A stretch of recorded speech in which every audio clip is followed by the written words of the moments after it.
There's a way fashion is in Lagos and the way it is in Abuja. So do you think women are really supporting women in this fashion industry? Are we holding each other's hands, or is it like a selective thing that people are doing? Okay, so I can say probably Lagos is different. They could be holding each other's hands. Maybe they'll be having like all these meetings and can have like get together. And you see like someone like Vicky James and Prudential. So there's like a clique. But when it comes to Abuja here, there is like this gap. Like probably if you're just starting, you're a proper beginner, and everybody's on their own here. Vicky James can't be charging maybe 15 million for something. Like you want me to make it at 250. How do you expect me? I know that she customizes like the bidding of it. Yeah. So it's like a lot of work, and you want the person to just do like cheaply. But I can't see something that is size 10 will wear or is size 8 and be admiring it. Sometimes people feel like, oh, because you have curves and everything fits you. No. Because no matter how your curve is, there's like figure 8, there's figure this. So there is a way your figure will be when you wear it. Hello everyone, my name is Joy Adedoyin Fashagba, the founder of Beyond Adventures. We're having this campaign asking the question, are women really supporting women? To make sure that we highlight the loopholes in women union and also how we can support each other to get to a higher level and see more young women dream bigger. Today, I'm going to be interviewing a fashion designer, the founder of Melange Couture. If you're a fashion enthusiast or you're a fashion designer, you're just interested in the fashion industry and how women are doing great things in their spaces, sit back and watch. Also, don't forget to like, comment, and subscribe. So welcome to this interview. Basically, I wouldn't call it an interview. It's more like a discussion about women supporting women. So please, can you introduce yourself? My name is Damilola Ilona. I'm a fashion designer and I'm a part-time civil servant. How is that for you, juggling both of them? It's easy. As far as you have assistants that really know what your goals are, it's very easy for you to work with them and you still achieve everything at the end of the day. So like, how long have you been in the fashion industry? I think I'm almost clocking 10 years now. Yeah. And how has it been so far? It's been good. There are bad days in the fashion industry. Maybe days your workers, they're not ready to work, and maybe bad days with clients, and there are very good days. The experience has been good so far. Let me just put it like it's growing. It's growing. So like when you started, I mean, I'm sure you faced all these challenges like bad clients or tailors or one of those things. How did you handle it then, and how are you handling it now? What's the difference? What has changed?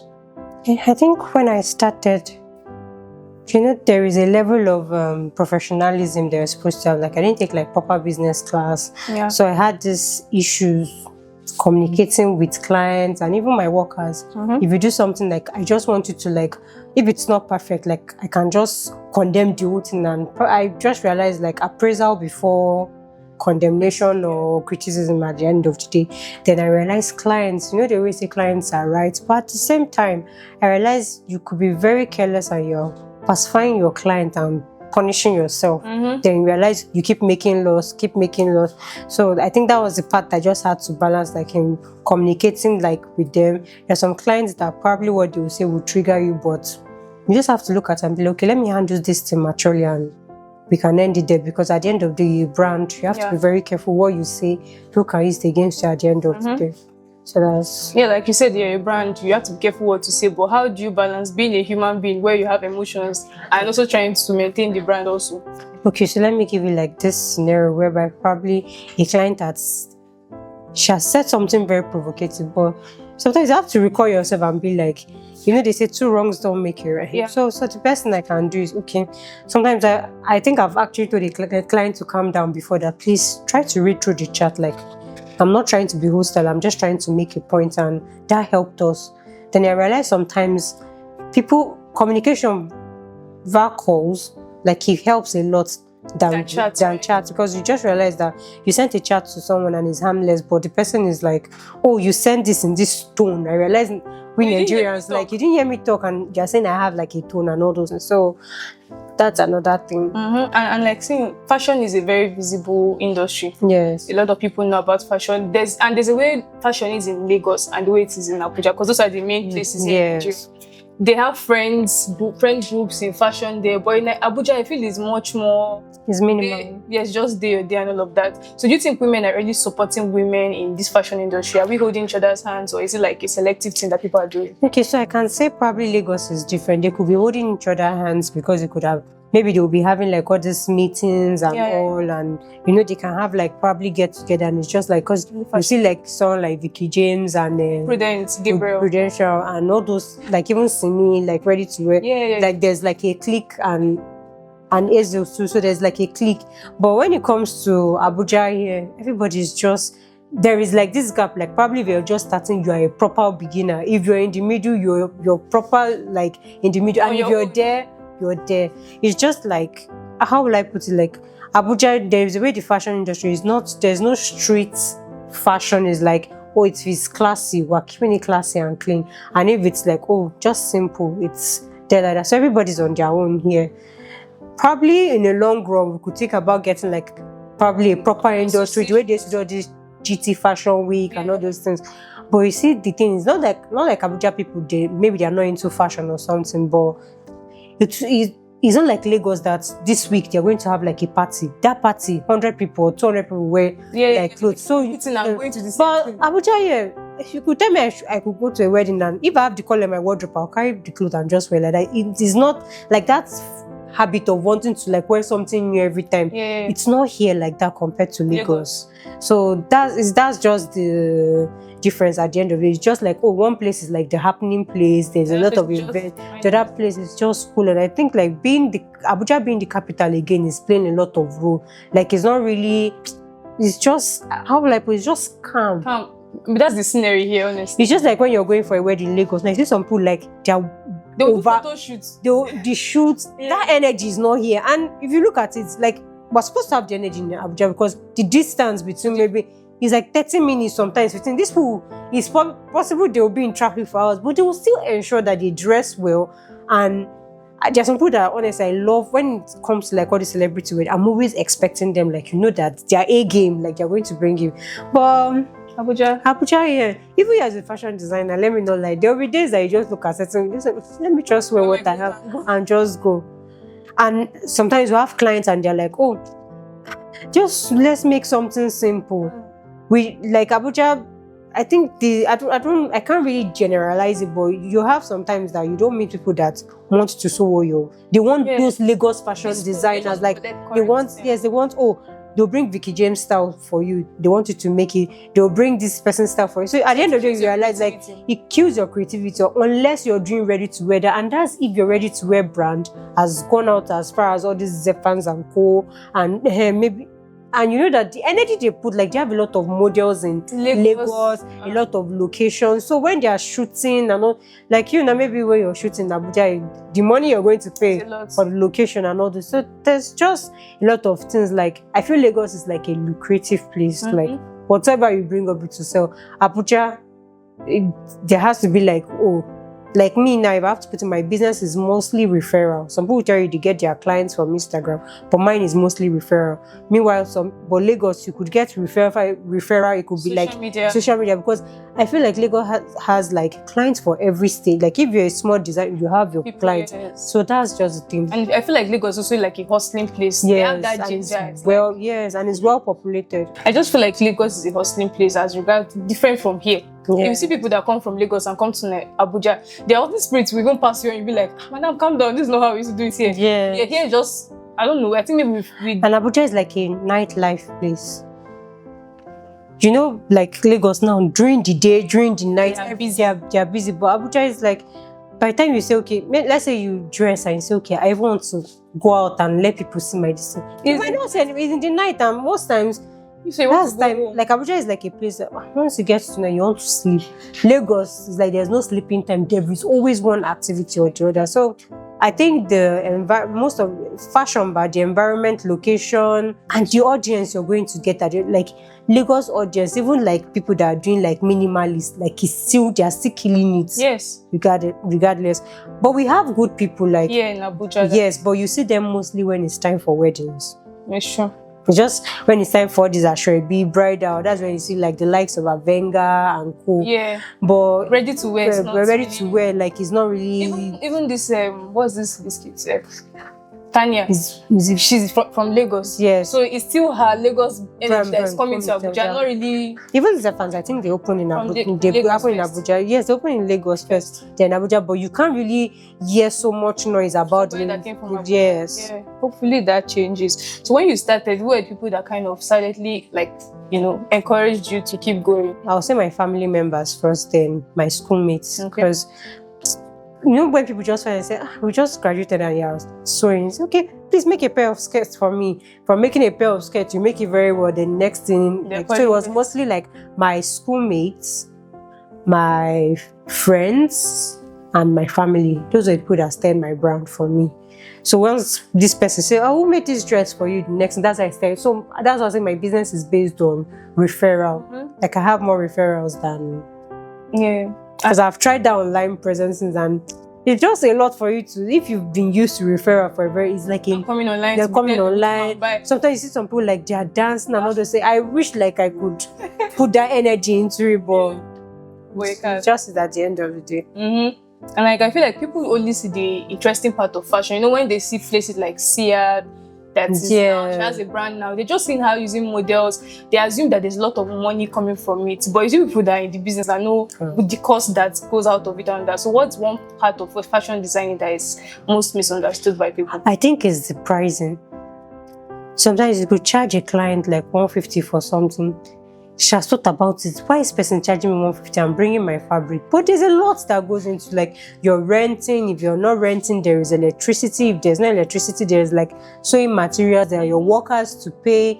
There's like where you're renting, you're still paying service charge. So all those things, like there are things that we take note of. But clients don't think about that. Okay, like now see this new tax this thing. Exactly. So when you pay me now, I'm going to be taxed. How are we going to balance it if you still want me to retain the old price?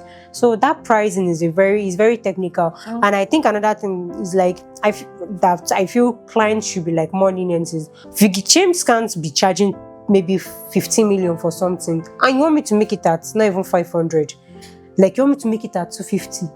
How do you expect me? I know that she customizes like the bidding of them. So it's like a lot of work and you want the person to just do like cheaply. But I know some people like, and sometimes you see the trap at the end of the day, you take the job.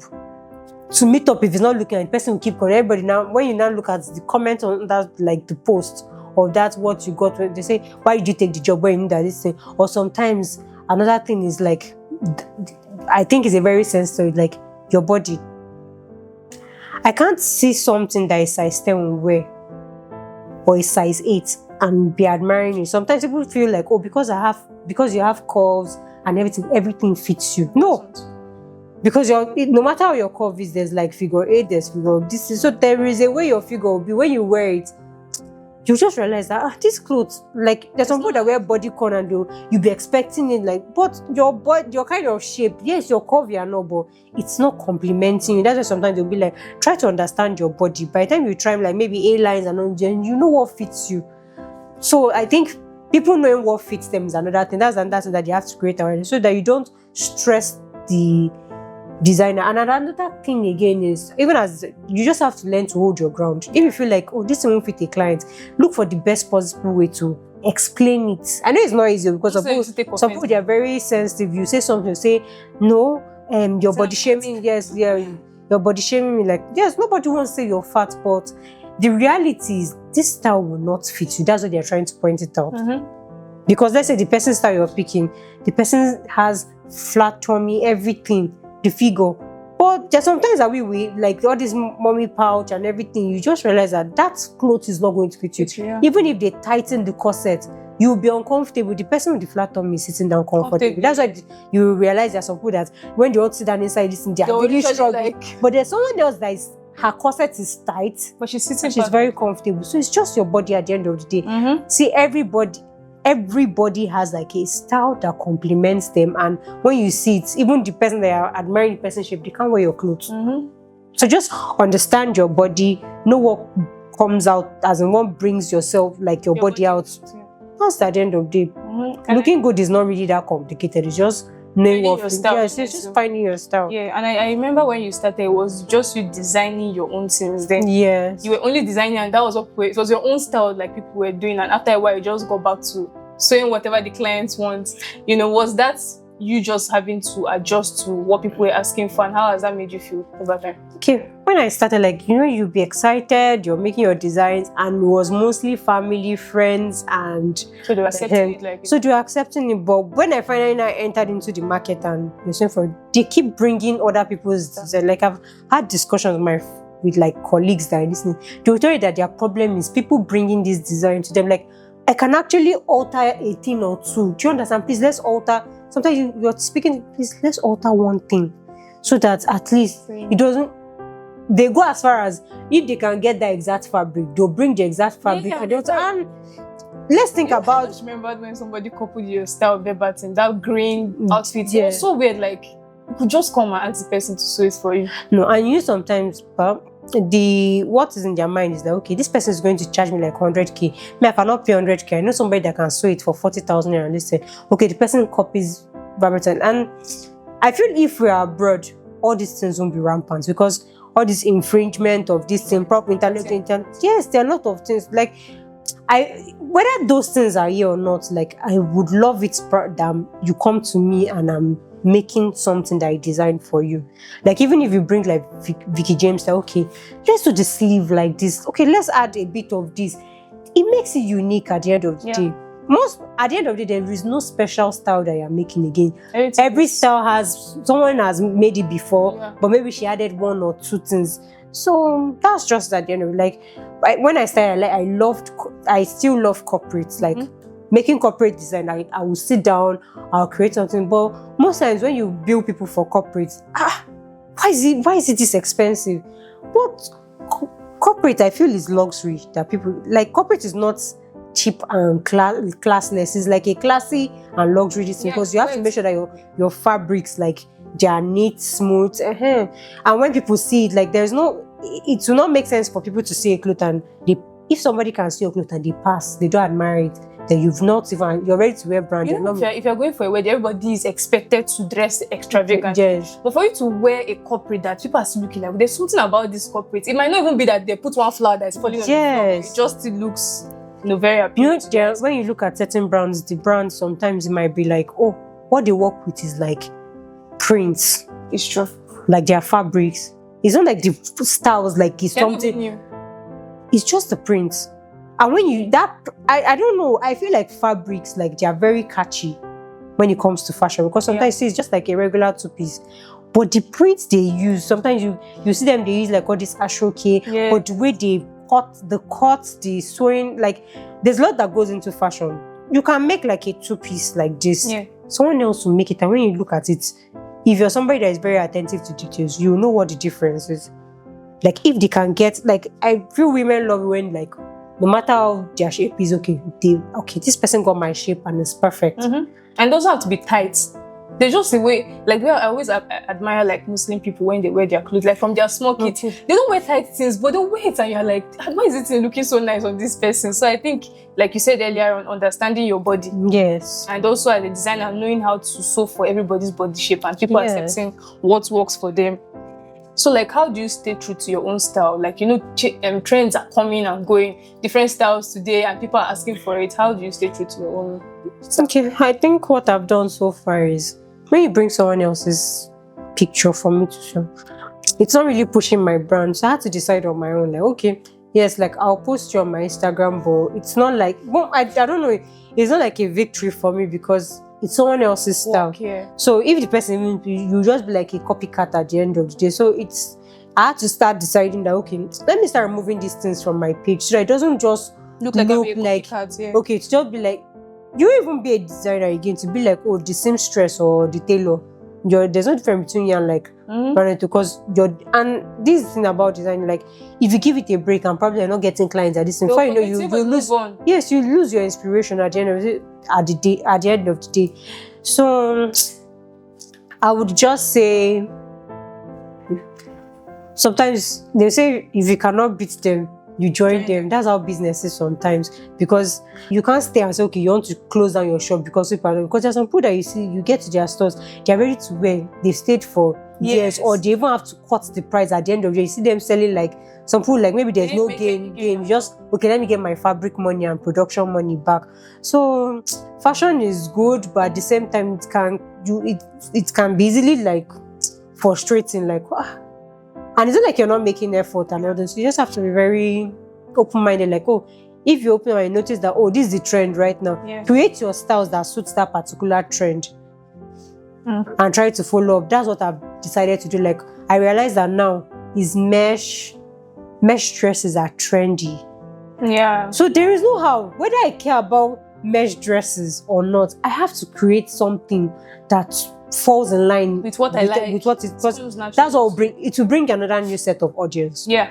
See, like Cladini. You can have like your unique distance style there. Okay, people know that there is this particular neck, just like this like two ball, like you know that there are few styles, like okay, making like turning a trouser up and upside down to make like a thing, all those details. Like that's something she's good with. I think that was something that at some point was OG. It was OG that was good with all those stuff. But as you know the way with fashion, you can trend for like 10 years. After 10 years, you're not really trending like before again. Then you move. So it's just Tubo. And there is a way Tubo's fashion is like clean. It's classy. Like even if it's like a pair of shorts and a top, like you would look at it, maybe whether you can afford it or not, it will be in your eye and be like, okay, I want this. Like she doesn't do too much, so she's for like the minimalist, but like luxury. While Vicky James is for like the extravagant and still classy. Yeah. So and I remember at some point you had one modeling your clothes at some point. I think buying from you. Yes. But then you stopped. What was the reason? Okay, I think marriage happened, then childbirth. That's another thing. As a woman, there are events that will happen in your life and probably you take a break. But what I would say is, whatever, once you take your break, once you're done, cheer up and start again. That's just it. Unless if you want to decide that, okay, you've given up on your career. And you shouldn't. Like, most times you're saying you're talking to young girls and everything. You have a child. You should be able to give your child like a good example at the end of the day. Before you enlighten people outside, charity begins at home. Start with your own child. So let the child see you and be like, okay, my mom is doing this. That means I won't be a lazy woman. So true. That kind of thing. So, yeah. So would you say that you made more sales from wearing your clothes, like marketing? Because you spoke about Tubo, that when she wears it, there's a way she carries it. Yeah. Do you think like modeling your own like style also like pushes it out for more than just putting it on mannequins? I think putting it on mannequins, like I feel like clients, like me, if I see a cloth on mannequin, I know what the shape is. So that's because I'm like in the industry.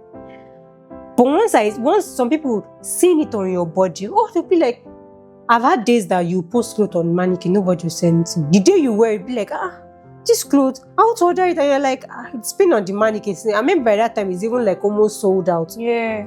So but I realized that I sold more with me wearing my clothes. Like, I can use a model, nobody really send the model. True. But I sell my brand better. And you don't even have to do so much. That's the thing, like, people love, I don't know, they love, like, the brand owner. Like, once they say, hey, once they see them, that. And the most important thing I've learned about fashion is, you see, in your production, make sure what you're sewing for yourself is what you're sewing for your clients. Because that could deter them from that's what they're expecting. Don't try to say, and honesty and transparency. Okay, I can't get this again. No, can we opt for something else? Like explain. Like I think this period, like within this 1 year, like that was on a break. That not fully. I learned a lot. Like okay, I saw my flaws. Like okay, maybe communicating with clients. Sometimes maybe like all this kind of I forgot. I could.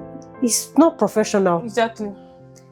They can actually just be nice and just understand you, but in a proper working this thing, it is not professional. Something that if you're working in this, they can sack you for it.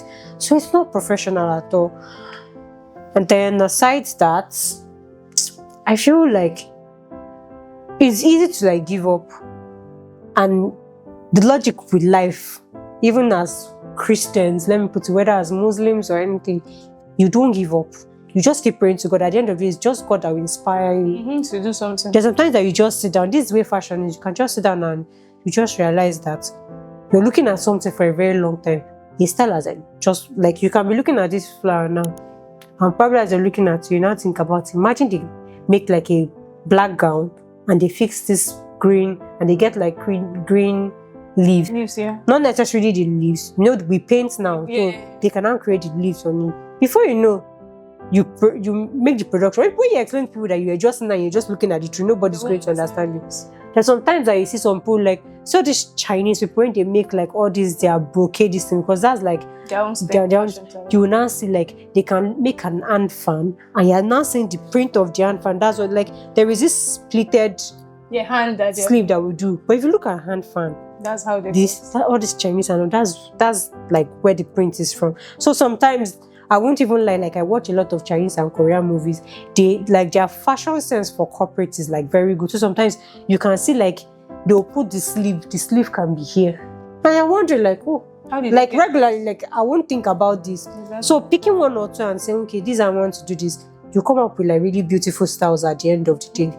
Yeah, I wanted to ask a question about like this your fashion style, because you deal mainly with women, you don't sew for men, right? Yeah. Do you think it's difficult working with female clients, and why do you think so? Or I won't say it's difficult, but I just feel like our gender, there's a lot of complexities and all those, there are a lot of things to consider. That's what I was talking about, like understanding your body. Yeah. When you like, we have issues where like there are issues where you see a client a size 10. You bring a size 10 style and you're like a size 18. Logically, they're supposed to understand that there is no how they sew the clothes. Like to look exactly. Like the fit can't be the same. But you see, like they want to turn you to like probably a magician, and they must look like that. So when you're trying to explain that, okay, like they told me like sometimes you find yourself like struggling with words because you don't want to offend your clients what you're saying or how you say it. So I found myself in a situation whereby I can't even explain.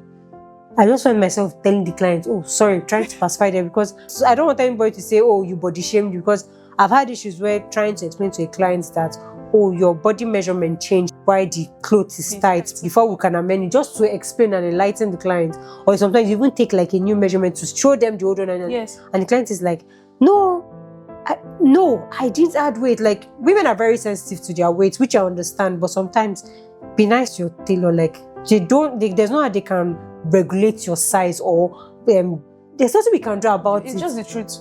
I realized that within 2 weeks, this is how the female metabolism is. Someone can add within 2 weeks. She can lose weight within 2 weeks. So let's say this person came like today, which is Saturday, to come and take measurements to make a clothes, and the person is to come and fit in next 2 weeks. It's possible when the person fits, is that it is loose on that person's body or it is still fitted. And that's because there are some people that their body fluctuates. Do you know you can actually fit it that day for them? Yeah. They go with it, and you're telling them, oh, next week is wedding. As I wanted to wear this morning, it's loose on my body again, or it didn't enter my body. Like, do you want to blame the designer for that? Definitely not, but the pressure is on you at the end of the day. And we have clients that one payment is like everlasting. Like, they want to keep it. Okay, I've finished making your clothes, you've picked it up, and you're calling me like in July, telling me, oh, the clothes, the zip spots.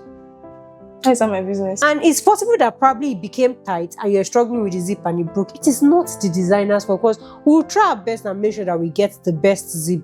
But at the end of the day, we're not the ones producing it. I'm sure there are some clients at some point you have funded them. Some of them have made you cry. Like, how was that phase for you? I think sometimes, you know, some pages you go there and you see no refund policy. Yeah. I think that's... If I'm the one patronizing, I see no refund policy. So, like, anything you sell to me, I should just take it like that. So, that was just my own logic. So, there's nothing like no refund policy on my page. What I know is, if I've done wrong, or maybe messed up your clothes or one thing or the other, why won't I do a refund? Because at the end of the day, you're shielding your brand. You don't want, so the best thing, do your refund and just move forward. But there's sometimes that you meet like really crafty and corny clients, and it's like the main target from the onset was where the clothes come, get the money back. And it can be very, because as humans, whether you're the client or this, we have bad people. You will definitely come in contact with bad people. There will be people that you as the designer, maybe you've not had like good distant business relationship with, and there are clients that I feel like after your first encounter with them, see, run, just like it's not, that sometimes they'll keep saying you have toxic business relationship with some clients. Like every time there is always a problem. There are clients that you meet that no matter the amount of time you sew for them, they always have, like, everybody's complimenting the dress. They always have some, but they wear the dress. So if they come, they can even come and say, this way. The next time you come, be like, do you know I noticed that this thing, and it's like a repeated cycle, and there's no how. That's not like a form of encouragement for the person. Like if I remember that this person I sew clothes, and maybe I was already happy. Then you're not telling me that. Then you come next time and you're like, I'm never really feeling the dress again. Like, if we want our work to be praised, I'm not saying that you should praise somebody just to make them happy, but we want that to be done, and you feel there's this form of fulfillment. You feel like, oh, I made you stress. Like, you see, the best thing is when a client compliments your work and she sends you probably a video, a picture. Or they now tag you. Like, you'll be so excited because you know, for a client to do that, person really loves that. You didn't force them. And I'm saying that, like, you're a mom now. You spoke about being a mom and having to pause for a while. How has that influenced your fashion sense, like, the business and everything? Okay, well, I have to be honest. I think, when you're pregnant, most of you're wearing boo-boo. Before I got pregnant, or before like tummy session, I kept on saying, no, I'm not going to wear boo-boo. I'm going to be a fashion designer. Then I realized, when you're pregnant, there's the way you're walking. There's this level of tiredness you feel. There's a whole lot of, like, the last thing on my mind for somebody. I'm somebody that I love, like, if I can just sit down, if I just enter inside the market, I'll just buy fabrics, and I realized that wasn't happening when I was pregnant, because I think I was more conscious about, I won't wear this clothes again. Boo-boo that I said I wasn't going to wear, I ended up wearing boo-boo. I feel like I stayed. Was I don't even know, my fashion sense just went upset. So it's just like after you now get your body back, you now be like, okay, this is what I want to do. And you realize that after giving birth, most times the things you're wearing before, you will now start feeling like, why does this thing feel childish, or it's not really? And so like you're becoming more matured with like what you wear and all this. So that's like my fashion sense. Like, I'm just getting myself back, if I have to be honest. So I'm just trying to like create a new niche, because you find moms that are like you, that they don't know what to wear. So I'm just trying to create. Sometimes I'll sew a clothes. When I wear it, I'll look at myself in the mirror. I'll be like, maybe I shouldn't have made this style. I'm thinking some yes, like shouldn't. Like, I'm not saying moms shouldn't be fashionable. Like, yes, dress well, do the needful. Like, but it's just feel like the outfit from before was not matching. It's not matching, because when I wear, like, it could look childish sometimes. I'll be like, why did I sew this and it's not matching again? So that's it. Yeah, and looking at like people, like young ladies that would love to go into the fashion industry, what's your advice for them? Like, how can they merge? And maybe some of them are even moms. What's your advice for them on how to like merge, being a mom and also being a fashion designer? Because at some point I know you got a personal assistant and all that, so you can talk about all of that. Okay. The personal assistant, I think, is a good thing, but this is what I want to point out. You have to make sure that your goals are aligning. If somebody doesn't understand what your values are, your goals, where you're moving towards, don't pick them as a worker, because you just be like, every time it's like you're going backwards. And your taste and your personal assistant, you can't be like 100%. Like, I can look at a dress now, and probably the person working for me, she feels it's okay. But if I come there, I'll be the one that will notice that, there's a thread hanging somewhere and all those things. Once I start noticing that, and probably maybe if I talk like 2 to 3 times and it's not, that means that person's goal is not aligning with yours at all. So you have to make sure that you get someone that the person's goal, especially as a mother, it's not really easy shuffling between like taking care of a child, especially maybe for people that don't have nannies. Just even shut down, like just stop. A lot. See, I think even if you have nannies, there's a way pregnancy is wired with like your thinking and even your strength. So there's some people that they just give up on the business completely. You can get somebody, like, especially maybe when you find yourself like, I'm pregnant, get somebody, let the person teach the person, let the person get used to it. But at the same time, don't just leave your business for someone else. Make sure you show face. That's just the thing. You're your brand at the end of the day. If you leave someone else and the person is managing it, but you realize that there's sometimes a client to take a clothes. But if you're there, you won't allow them to take that clothes. You'll be like, no, I want this to be done like this. So you realize that your taste and the person you're working with is very important. So getting a personal assistant, like, I would 100% advise it. Then for young ladies starting, when I started with one machine. And I started with one machine, and that one machine was what took me before I now bought other machines. There's way businesses, like your consistency is very important. When I started, I wouldn't have imagined that the machines in my shop that would end up being the one buying with my own money. It was my mom that gave me my first machine, and I moved from there and I bought the remaining ones. So sometimes when you look at it and you now look at the value of a machine and you're looking at, probably you look at your shop and there's like 5 million sitting there. Yeah, you feel proud of yourself. It's like an achievement and other things. And at one point, I didn't really understand. Sometimes people say, you have lots of clothes. Then I started realizing, I'm selling these clothes at, maybe I sold these clothes, like maybe I have like 10 clothes and I sold them individually at 56, 16. That's the worth of that clothes in your box. So you realize that, okay, I'm just saying, like, take your brand more seriously, what you make and all those things. Because if I'm not showing something good, I won't wear it. Yeah. And you won't be proud of yourself. You just realize that maybe when somebody's saying that, let me introduce you to be like, let me introduce my tailor, and you're like, am I sure I can live? And the boldness and confidence too in fashion is very important. Like, there's sometimes that some clients, they're actually just trying to tease you. They want to see how you're going to stand. It's not that you can't pay your price. It's just once you just fall for it and you give them the discount, no problem. And that's how you keep giving discount all the time. Mm-hmm. So you're like advising them to invest in themselves, invest in yourself, their business. Invest in your business. You know, there are some times I see that they have business classes. Go for those business classes. It enlightens you. You know, okay, how do I calculate my gain?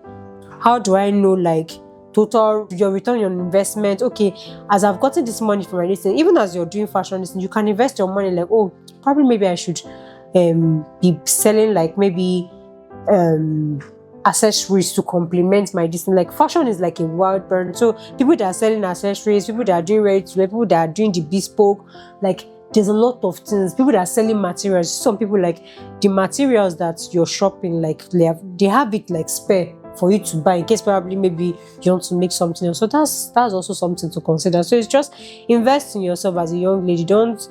You can't say your weight. Even if your parents have the whole this thing, if your brain is not being used and you don't have that confidence or the interest in it, you waste that money at the end of the day. And fashion is something, I don't know about other professions, but fashion, if you don't have interest, you will not know how to sew.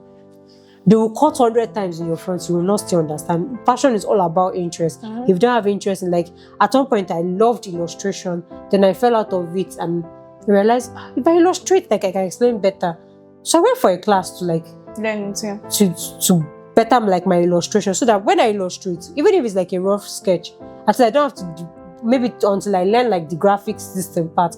But this serves me for the meantime, because clients, once they see your illustration, they feel like, okay, this person knows what she's doing at the end of it. So, leading men, you're also a leader in your space too, because you're working with men. How did you carry yourself as a woman to lead this men? Like, I think that's a tough part.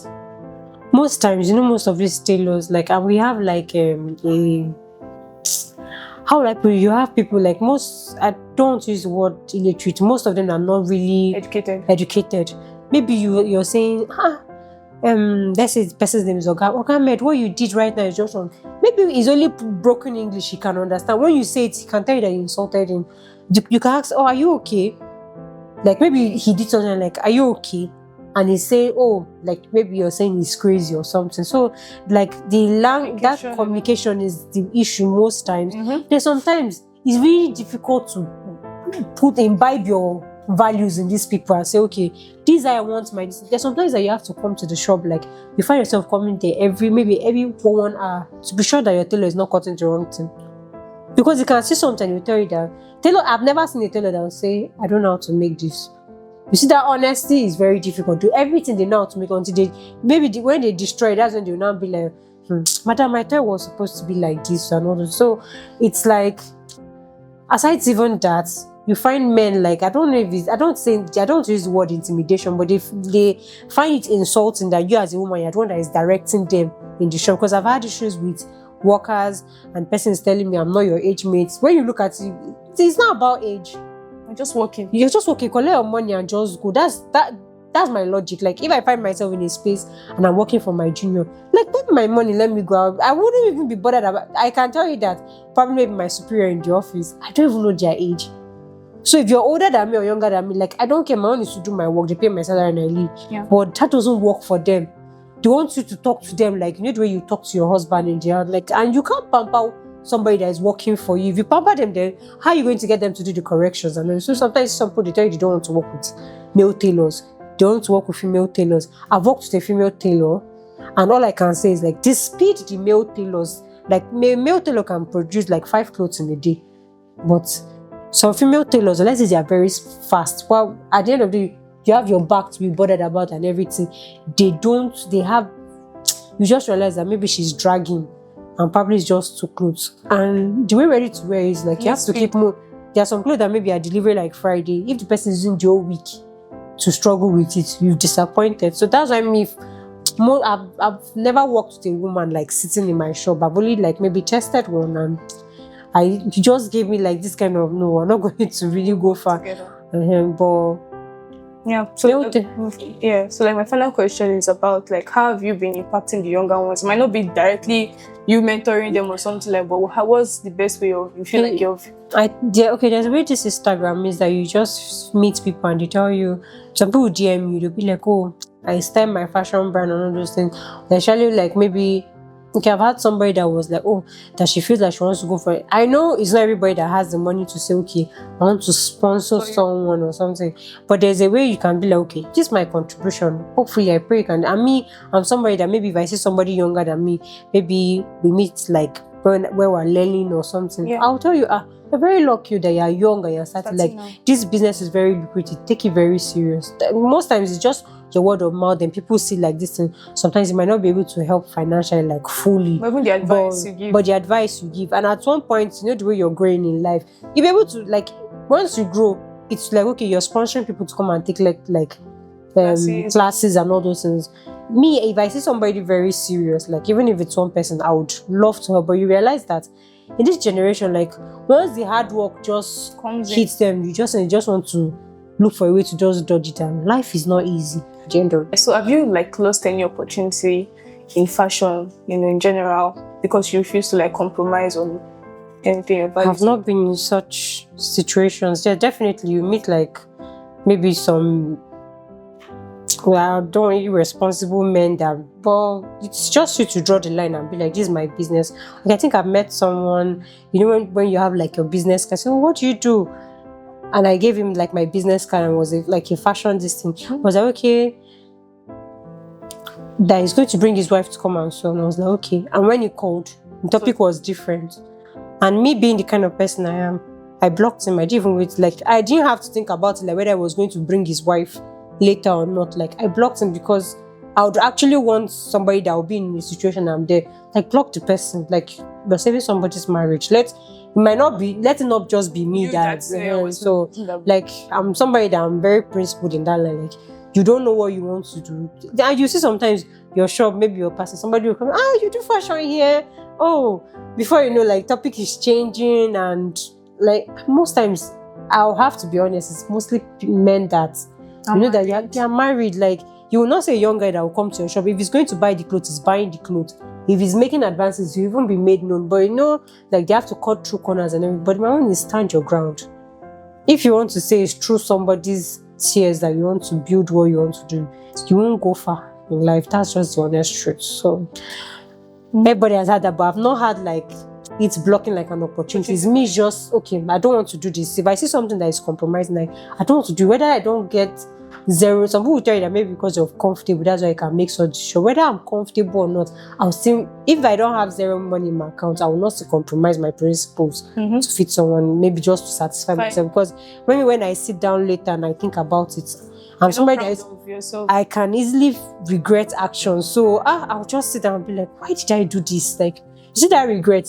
I love to avoid it. Yeah, you spoke about men being more faster when it comes to like sewing, like male tailors when you're working with them, and like women are quite slow because I feel like because of the body. Yeah, it's because of the body. You know, and everything that you can feel at some point, ladies can be much slower. Yeah. So are you how do you now support a lady? Because that means you can't support ladies, like you can't work with them. No, I work with them. So like how? Like my personal assistant, like the person assisting me in the shop is a lady. The only thing I know that I will tell you is, okay, illustration. Oh, do you want to learn illustration? I help you the way I can help you to illustrate. If you want to learn how to sew, it's open for you to learn. You know, there's some things that you don't have to come and tell you that come and drink water from here. It's for you to learn. It's not like I can't work with a lady. Most times people tell you that they enjoy working with ladies, but they bring them in as an apprentice. Okay. Like I design to sit down and start teaching people. I don't have that time. So the only thing I can do is you talk to your workers as far as the person is interested. Because even me, when I started learning, it wasn't like this thing was just, oh, you see tailors, I say, oh, you want this thing. You learn this from, maybe we are watching the way the person is cutting. That's when you pick one or two things. Yeah. And the way fashion is, but you don't really know you don't have to know how to sew the corset and everything. Just have like your brain put together and have your ideas. Just get good workers. I know saying the good workers, it seems very easy, but just be able to, like me now, if you cut a dress, I can tell you that you've made a mistake in the dress. But you know where you be at disadvantage is when they cut the dress, you don't even know what they are cutting. Exactly, you're just looking. You're just looking. And tailors know where you are. When you don't know, when you're novice, so they will play with you. Even sometimes when they say, oh, madam, it's 5 years, I would insist on 3 years because I'll watch you cut it and that 3 years is enough. So it's not like probably I have issues with women. Like I would actually love it if women, like my shop is filled with women because they understand the body shape and all those things. But when you look at your production at the end of the day and the way your business is run, you realize that maybe in a week you are producing like almost up to 50 clothes. Once you start disappointing, the only reason I can tell you that probably the reason why some clients, aside the style, is because of the fact that if I say you're getting your clothes on Wednesday, you're getting it on Wednesday. So if I have workers that can't really meet up with that, it's not going to be like a gender issue again. It's going to be like my loss and me not being professional enough. And me, I love like if I say Wednesday, like keeping to my words, it's Wednesday, you're getting it. And like you wouldn't want to press the women too much. You say, oh, you should learn the women. Yes, that would now become like, oh, you're putting pressure on the women and you're leaving the men. Because in a workspace where you have like a man and a woman, and maybe the guy is meeting up with 5 clothes, you realize that he's getting more work. It's not be like a case of she's getting a low pay and he's getting a higher pay. And that's because, oh, the workload, like I'll pay you based on wages and you're picking like maybe you've made like 50 clothes and she's still struggling with 25. It's not going to be the same at the end of the day, and it creates issues.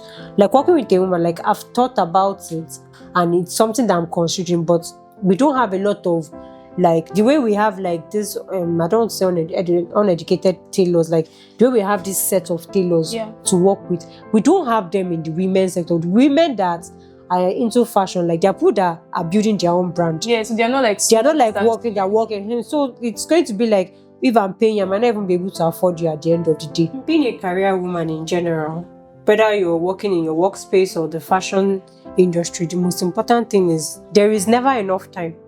If you're trying to say, okay, you want to create like a specific time for what you want to do, it's not going to work like that. If you're in school, there are times that we have breaks. They're probably like your holiday. You can learn. Like you see some, like I think when I was learning at the fashion house, we had like a small girl that was like probably in primary school, and she would come. They even praised that like because their brain is still very sharp, so they pick things easily. Yeah. You growing from that stage, you have a lot to achieve because okay, during that when you're out of school, you already have a skill in your hand before you even get the job. So my own is, no matter how you feel like there's never enough time. Just if you have interest in something, there are scholarships now in fashion houses. They give scholarships. And if you're not showing interest, like some things don't fall on your feet just like that. You have to work for it. Like you see some people do apply, do keep applying, and by God's grace you get it. So my own is that excuse of time. No, there is always going to be breaks. If this is what you want to do, there are sometimes that some people will tell you learn how to sew watching YouTube videos, because things as easy as trousers, skirts, it's very easy for you to learn via YouTube.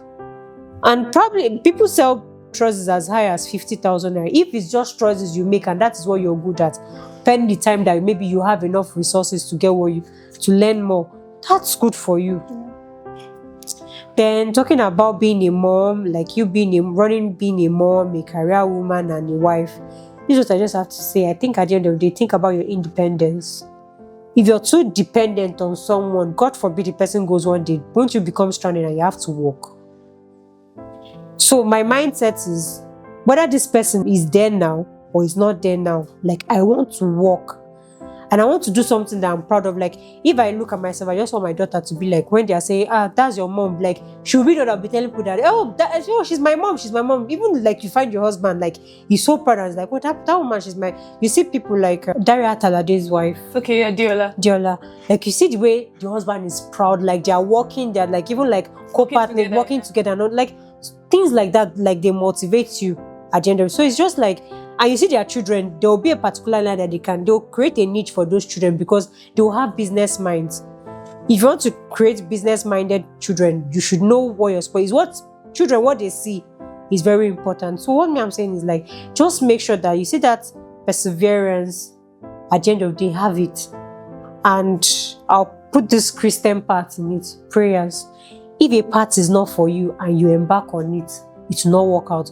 But if God has said that, I won't tell you that in business that because God is in support, like it's going to be successful. There'll be days that even as Christians, there are days that are not good, if we have to be honest. So you just have it in mind that I think what I learned that I know that I can pass on to someone else is that the days that are not bad, be grateful for the good days, because there are days that you're rejoicing and you're making your gain. So you did that there's no gain, and just relax, don't worry. There is nothing that lasts forever. Just keep praying and being persistent at the end of the day. Okay, to the girl child, I just want to say you're strong, and also you should learn to be independent. That independence is what is going to like give you that mindset to strive for the better. So what I want to say to the girl child also is, time will not always be enough, but ensure that the little time you have used to achieve something great. Impacting on others doesn't just mean that it has to be like somebody that's your superior that has to impact on you. As little as you are, you can impact someone else also. Mm-hmm. And I just wanted that. Just think about it like, okay, if I do this, will I be proud of myself at the end of the day? Or if I do this, sometimes we check like our liability and assets, like, me, a car is a liability, if I have to be sincere. Okay. If like your first profit should not be like on materials, it should be like, okay, invest so that you have something to fall back on. And not every day in business is going to be good. So you have to just have this mindset. Sometimes they tell you have to learn to grow a thick skin. And I would say like the fashion industry is not easy. It's not easy. If you feel like you will cry. There are days you will cry. There are days you will say, I'm not doing it again. No, I'm packing my load. We'll still go back. But you will still go back. There's some people that will not go back. We've had a lot of people that I'll tell you we started together. They are no longer in the fashion industry because of how frustrating it can be. But if something is your way, it will make you work. So I want the girl child to just have like an independent mind. Know that nothing is going to fall on your feet. You see the way people just make it look like, oh, they just started this thing. We know there are a lot of people being involved in it. Just say, this person is driving Benz. Okay, I've been doing the fashion thing for almost 10 years now. I don't have a Benz. That doesn't mean that probably I'm not gaining other things, but you should know that maybe the first thing should not be like, okay, just end this thing, the material things, that you can invest in other things that will benefit you at the end of the day. It's just have an independent mindset. Don't let your target not be like, even if you end up marrying the Odogu that everybody's talking about, have your own. Once you have your own, there is like this, you have a voice when you have your own. That's what I just wanted to say. I believe everybody has like a purpose in life. So yeah. Thank you. Thank you for sitting with us. Thank you for coming to Impact Lives. And yes, on behalf of Yonder Ventures, we are presenting this to you. Thank you. I really appreciate it.